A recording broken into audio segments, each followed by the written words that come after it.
Bien, sean ustedes bienvenidos a esta aventura de Sofía. Es una perspectiva de la propia historia de la filosofía.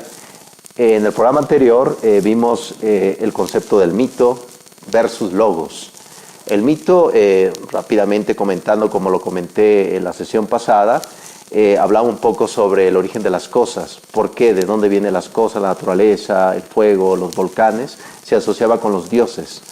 Pero ahorita estamos ya en esta concepción un tanto distinto. Claro, no se aparta un poco del concepto de la deidad del mundo griego, pero sí estamos en ese esfuerzo del propio logos, de la razón, por describir, por explicar de dónde vienen las cosas. El primer filósofo, podremos decir que fue como el origen de la propia filosofía, fue Tales de la colonia de Mileto. Como ustedes saben, la propia filosofía surgió en las propias colonias, no en la ciudad. Y en la ciudad lo vamos a ver con el propio Sócrates, Platón y Aristóteles en Atenas. Y ya vamos a ver un poco ya también esa decadencia filosófica con el mundo helenístico. Pero precisamente aquí volviendo a ese arché, que ahorita lo vamos a comentar con el siguiente filósofo llamado Anaximandro. Anaximandro floreció a partir del siglo VI a.C. en Grecia, igual perteneciente a la colonia de Mileto. Probablemente, ¿por qué digo así? Porque a lo mejor fue discípulo de Tales. Toda esta información lo sabemos por un historiador también de los propios filósofos llamado Diógenes Laercio, que él escribió un tratado sobre la historia de estos filósofos. El propio Anaximandro, él, a diferencia del propio Tales, que Tales ya decía que el origen de las cosas viene del agua. El propio Tales llegó a decir que la tierra era plana y está flotando en el agua. Y uno han escuchado, bueno, es una hipótesis muy antigua, muy extraña, pero bueno, al menos es el esfuerzo del hombre por explicar el fenómeno aparte del concepto del mito de los dioses. Anaximandro cambia un poco la perspectiva, y lo cambia porque él dice que el origen de las cosas proviene del apeiron. Apeiron es un lenguaje griego que significa lo indeterminado, lo que pasa, lo que trasciende, lo que va. Ese concepto del cambio ya lo hemos visto inclusive dentro de estos filósofos que se hacen llamar físicos naturalistas, de la physis de la naturaleza. Este apeiron es el cambio, lo que va pasando, lo que va fluyendo. A raíz de ese cambio las cosas se van dando. Es claro que el propio Anaximandro también tenía esa concepción de lucha de contrarios. ¿Qué significa esto? Luz, oscuridad, guerras, paz, noche, también día. Esa lucha de contrarios que está metido en ese concepto que el propio Anaximandro en su concepto filosófico empezó a decir, bueno, todo proviene del apeiron. También tiene una idea también extraña, pero para ese tiempo revolucionaria, que dice que la Tierra tiene forma cilíndrica y está flotando en un espacio y en la propia nada. Bueno, ya hemos visto que inclusive en la propia filosofía tradicionalista de la India vamos a ver cómo la propia Tierra o el propio universo tiene un sentido que se asocia con un objeto, con animales. Aquí no, aquí es la propia filosofía, la razón, que viene como desmenuzando esta tendencia. Entonces, el propio Anaximandro habla sobre el apeiron, que significa lo indeterminado. También introduce otro concepto, que significa el arché. Arché significa en griego el principio de las cosas. Por vez primera, aquí aparece un escrito del propio Anaximandro llamado Sobre la naturaleza. Está escrito en prosa. Este escrito en prosa ya no se asocia con ese tipo de verso, con ese tipo de rima, que ya los poetas asociaban con el concepto teogónico, con la propia concepción de los dioses. Aquí tenemos el segundo, en esta historia de la filosofía tenemos al segundo filósofo presocrático, del que se llama el periodo cosmológico, Anaximandro, con el concepto del apeiron. Ahora bien, vamos con el siguiente pensador, llamado el propio Anaxímenes. Igual, estamos viendo ya que floreció a partir aproximadamente en el siglo VI a.C. Anaxímenes, al igual que otros filósofos, se dio cuenta que existe cambios en la naturaleza, existe cosas. ¿Esas cosas de dónde vienen? Como ustedes saben y han escuchado, querido público, siempre asociamos el fin de las cosas con una deidad, con una divinidad, con los dioses. Aquí, por ejemplo, se creía que en el mundo poético del propio Hesíodo, de Homero, el poeta Orfeo, que el concepto de los dioses, que los dioses llegaron, hicieron todo y se fueron. Ya no están aquí.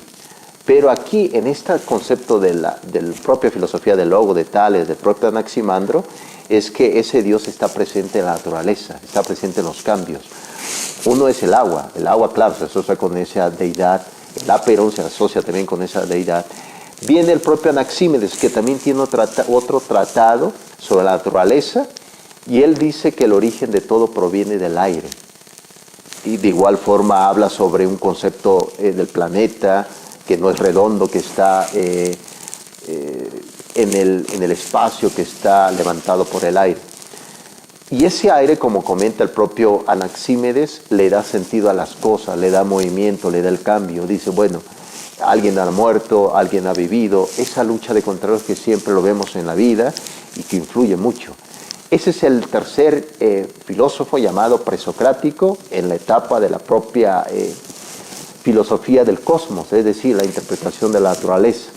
Ahora bien, una vez ya recorrido este camino de la propia historia de la filosofía, tenemos a otro filósofo que va a pertenecer a otro tipo de comunidad, a otro tipo de pensar. Primero tenemos la comunidad de Tales, ahora nos vamos a la comunidad de Éfeso. Ahí surge un filósofo interesantísimo llamado Heráclito. Heráclito ya lo estamos ubicando en el florecimiento del siglo V a.C. Él tiene un conocimiento un poco más complejo en decir, bueno, fue el aire, fue el Apeirón, fue el agua. El propio Heráclito era un personaje interesante, la propia comunidad ahí en Éfeso le comentaron que debería de hacer unas leyes para su comunidad y todo, así como diciendo, oye, Heráclito, hazte unas leyes para ver cómo debemos de gobernar. Pero Heráclito, como era su concepto, su forma de pensar, inclusive su forma física, era un poco ermitaño. Se apartó, sus escritos, de hecho por ahí nos ha llegado algunos escritos sobre la naturaleza, un poco así, escrito también en prosa, pequeños párrafos, pequeños conceptos, muy difícil de leer. Yo creo que cualquier público, inclusive que no está también contagiado de ese concepto filosófico, los textos de Heráclito son muy difíciles, por eso él se ganó, inclusive se dice en la propia filosofía, como Heráclito el Oscuro, por su forma de ser, su forma de apartarse de la naturaleza, su forma de escribir, de una forma también tentativa. Él con ese inicia un concepto relevante, comúnmente se le llama epistemología como el estudio del conocimiento. Heráclito dice que es imposible conocer todo porque todo fluye. Ahí inclusive en su propio tratado dice, no podemos bañarnos 2 veces en el mismo río porque el río fluye, el río ya no es el mismo. Y aquí surge una palabra en griego llamado pantarrei, que significa todo fluye, todo cambia, ya nada es igual. Aquí podemos visualizar y ver que existe un tipo de epistemología pesimista, es decir, bueno, ¿para qué voy a aprender? ¿Para qué voy a hacer esto? Si todo cambia, nada es permanente. Pero bueno, yo creo que el propio Heráclito, muy interesante su forma de pensar en ese mundo cambiante, en ese mundo que todo va. Y para él dice, bueno, el origen de las cosas debe venir de alguien, de algo, de una cosa. Porque acuérdense, apreciable público, que ya en el siglo XVII va a venir un pensador que ya en su momento lo vamos a comentar, René Descartes, el francés.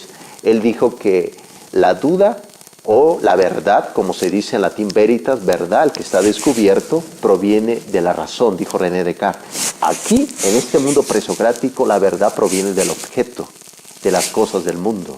Entonces, el propio Heráclito llegó a decir que el fuego es el origen de las cosas. ¿Por qué? Está claro que el fuego lo vemos, lo observamos, va cambiando, se ve como que va cambiando, se ve como que va mutando. Precisamente esta concepción, ya más adelante vamos a ver a otro presocrático llamado Parménides, que contradice a propio Heráclito. Parménides dice, no, todas las cosas del mundo son inmutables, no cambia nada, está ahí siempre. Pero Heráclito en la otra parte dice, no, en la otra frontera del cambio, todo es devenir, todo es cambio, nada es permanente, el conocimiento cambia, no podemos conocer todo. Entonces, este concepto de logos del propio Heráclito es un concepto enfocado en el cambio, pero una explicación honesta, porque él dice, bueno, proviene todo del fuego. El fuego unifica todo, dice en su texto. El fuego purifica todo. Más adelante vamos a ver igual a otro pensador, pero ya en el periodo ya helenístico, llamado Orígenes, que él le llamó apocatástasis. Apocatástasis va a significar el fuego unifica todo, inclusive al mal. Una tentativa difícil. Ya en su momento lo vamos a ver con el periodo helenístico, pero aquí, apreciable público, es aquí como el propio Heráclito deja, ya el filósofo alemán Hegel, del siglo XVIII, va a apreciar mucho el concepto del propio Heráclito. Con Heráclito podemos decir se inicia un concepto dialéctico de la contraposición de argumentos. Pero bueno, Heráclito fue en su momento un pensador, yo creo, podría decir, enfocado en desvelar la verdad, enfocado en todo. Y es así como nosotros vamos descubriendo acerca de esta vida de los filósofos. Ahora bien, ya tenemos ya al propio Heráclito, su forma de pensar, todo fluye, todo cambia, Pantarrey, el origen de todo proviene del fuego. Ahora bien, vamos a entrar ya nuevamente a otro tipo de comunidad. Ya estamos en Éfeso y nos vamos a trasladar a Samos. En Samos surge un grupo que ya el propio Aristóteles en su libro, los 14 libros de la metafísica, que es precisamente como un tratado de una breve historia de la filosofía, habla sobre los pitagóricos. No habla como tal de Pitágoras, porque Pitágoras como que está, su forma de pensar de Pitágoras como que fue asociado un poco con el concepto de la divinidad, como el concepto de una deidad. Conocemos muy poco de Pitágoras. Viajó a Egipto, tuvo con los caldeos, conoció el concepto mágico. Él regresa precisamente, forma una escuela pitagórica que así se conoce, un hombre pensante, aunque aquí se va a ver precisamente contagiada por la filosofía del propio poeta Orfeo. Como lo he comentado en las sesiones pasadas de esta historia de la filosofía, el poeta Orfeo dice que estamos aquí porque venimos de una culpa hecha por los dioses. Nosotros cometimos una culpa y venimos a esta materialidad. El cuerpo, la materia es mala. Entonces el alma tiene que aprender para irse con la deidad. Por eso estamos aquí. Entonces, por ahí surge inclusive mitos de que el propio Pitágoras o los pitagóricos, como se conoce, ellos no consumían habas ni carne, porque ellos pensaban de una forma humorística que en el momento de que una persona saca un aire, el espíritu se escapaba, se iba escapando, entonces ya no te quedaba ni alma ni nada. Algo humorístico esto, por eso evitaban comer alimentos que provocaban esos gases extraños. Entonces, Pitágoras, una orden religiosa, se podría decir mendicante, no como lo conocemos actualmente, una orden religiosa asociada a la filosofía. Ellos dicen que el origen de las cosas proviene de los números. Los números para ellos, como ustedes saben, los números es una abstracción de la mente, no existe en la realidad, pero para los pitagóricos sí existe y está presente. Puedes ver un número 3, un número 4. De hecho, ellos hablan que el número 2 se asocia con la imperfección, porque para ellos lo ilimitado es lo imperfecto, lo limitado es perfecto. Por eso el número 3 se asocia con el hombre. 3 más 2, ya sabemos qué cantidad es, forman una pareja, es decir, un matrimonio entre el hombre y la mujer.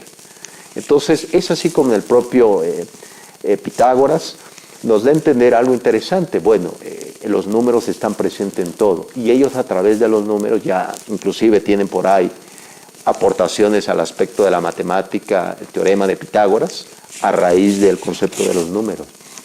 Pero si se dan cuenta, la propia razón está buscando su vertiente, la propia razón está buscando una explicación y la propia razón a lo mejor llegue a un auge, pues podría decir progresista.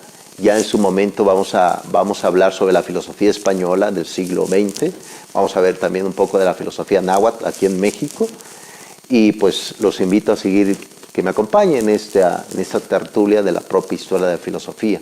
De antemano le agradezco mucho y nos vemos en la siguiente sesión. Muchas gracias y que la pasen bien.